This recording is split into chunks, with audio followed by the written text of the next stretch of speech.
রোববার রাতে ইসরায়েলের উপর আজরাইল রূপে ভর করেছে হামাসের আল কাসাম ব্রিগেড। রকেট ব্যারেজ দিয়ে একের পর এক হামলায় ঝাঁঝরা করেছে ইহুদি ভূখণ্ড।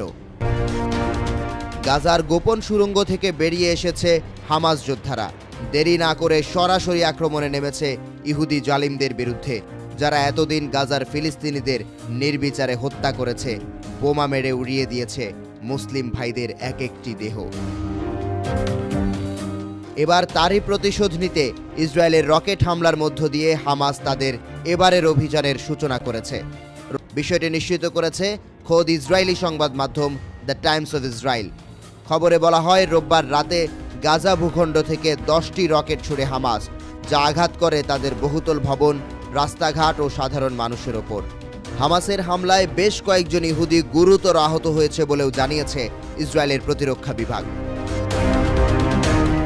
হামাসের ছোড়া 5টি রকেট তেল আবিব থেকে মাত্র কয়েক কিলোমিটার দূরে আশকেলন শহরে আঘাত করেছে, আর এতে ব্যাপক ক্ষয়ক্ষতি হয়েছে বলে জানিয়েছে ইসরায়েল সরকার।